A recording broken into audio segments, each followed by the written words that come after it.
In the last chapter, we looked at how stars form from the gas between the stars, the interstellar medium, and how when they die, they return much of their mass to the ISM. Now we can go back to this idea, but focus on the other side of the story. What happens to the gas while it's in the ISM?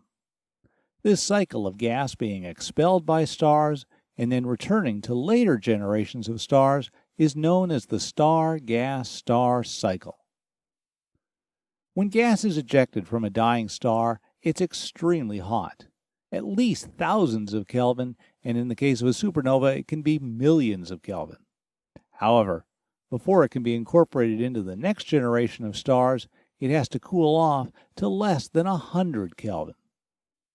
To do this, it goes through up to 6 different phases. You can think of these as being sort of like the changes water goes through when it freezes to become ice, although in this case, the ISM remains gas the entire time.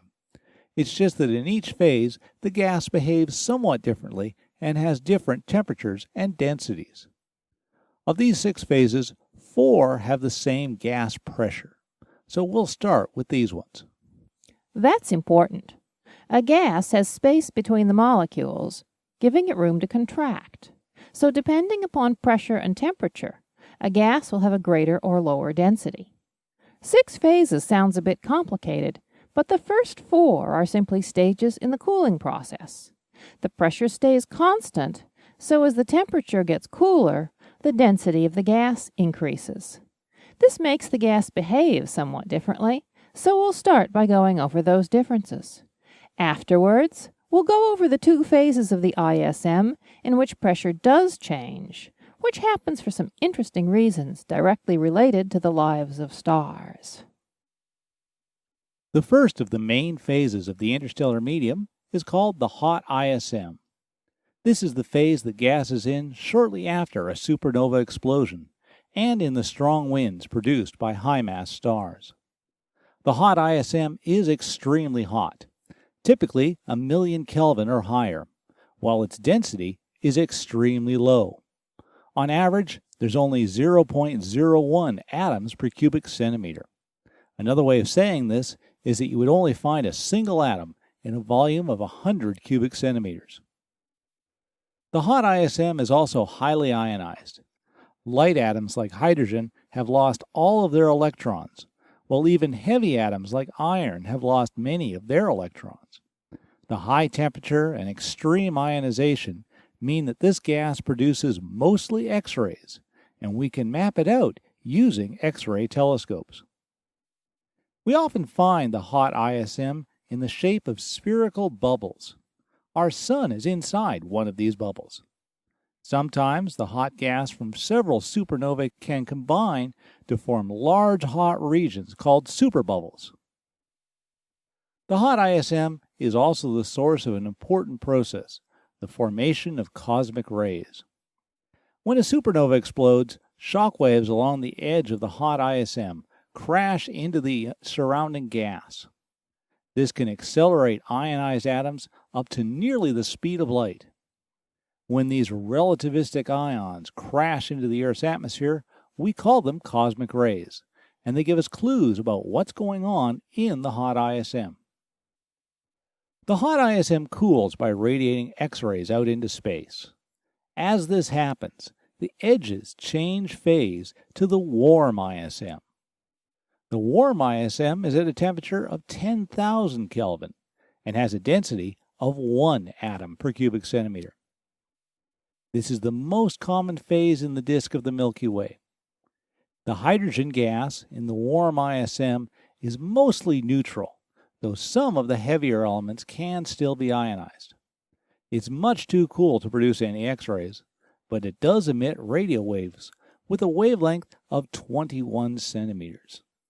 Studying this radio light allows astronomers to map out the bulk of the galaxy's gas, as shown in the image above.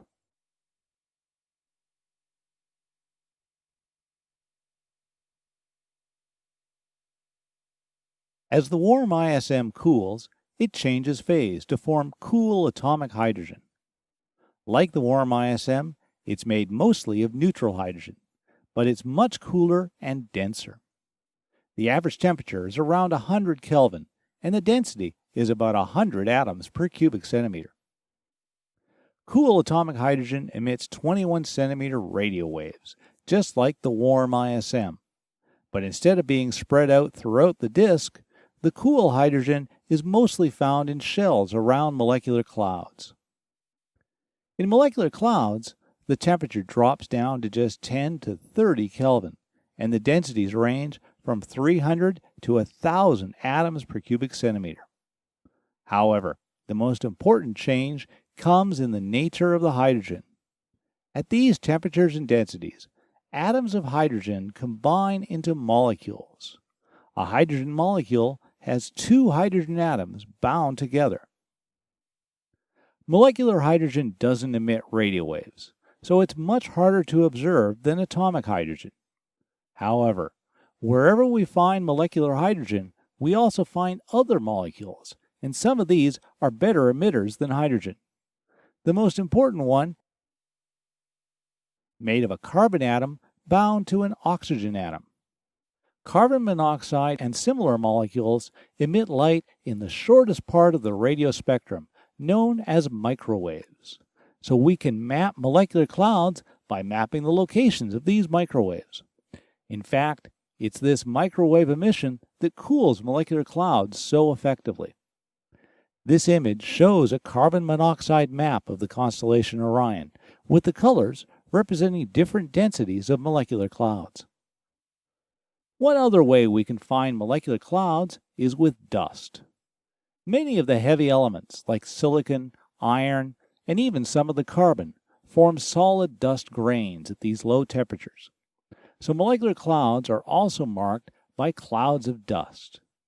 Here's a map showing the same region in Orion in the far infrared.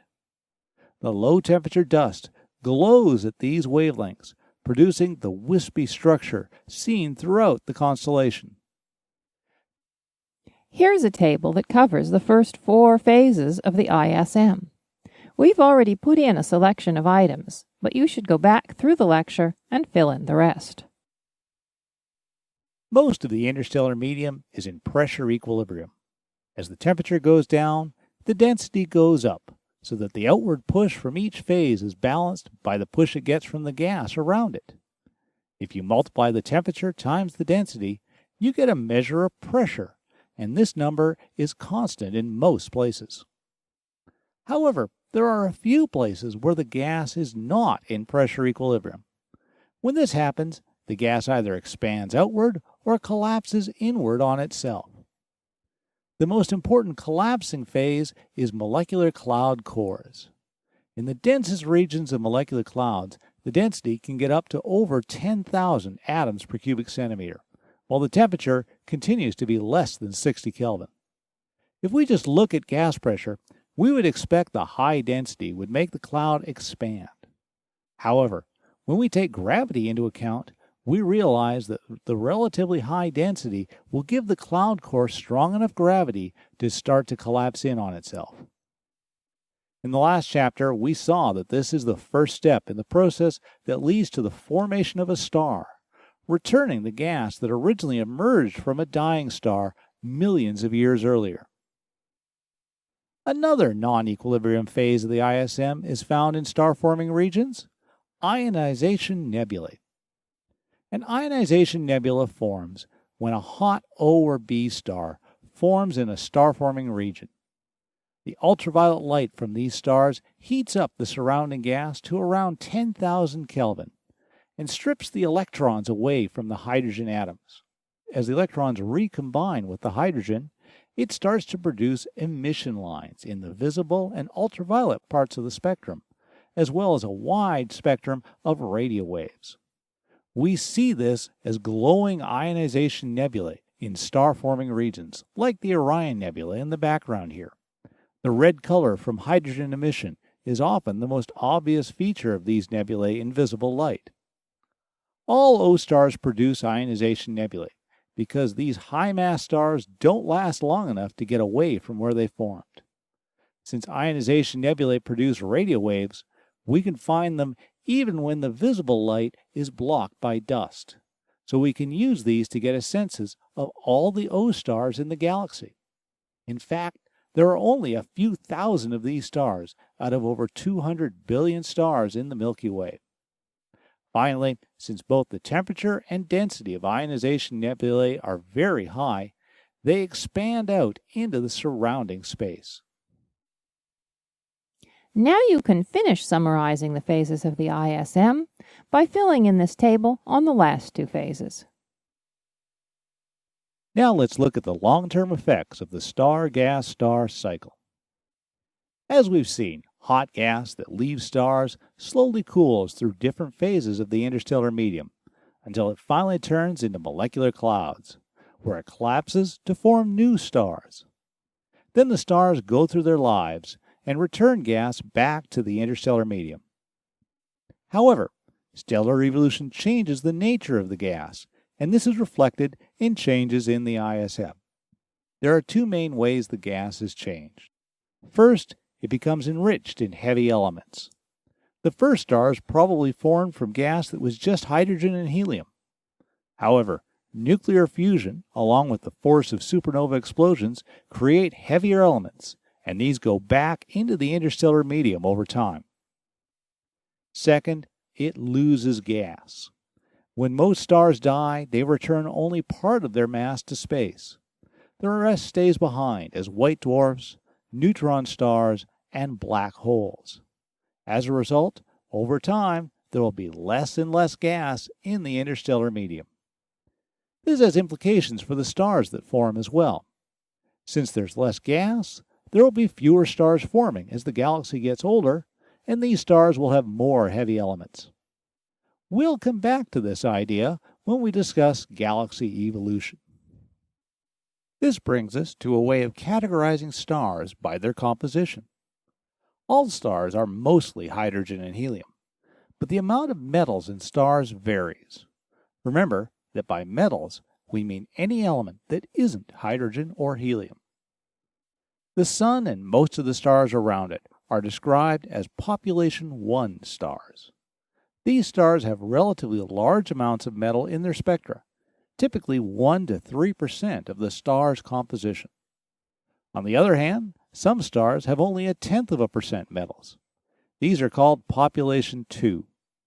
Population 2 stars are generally among the oldest stars in our galaxy, and we tend to find them where we find older stellar populations, like globular clusters, and in the galactic halo.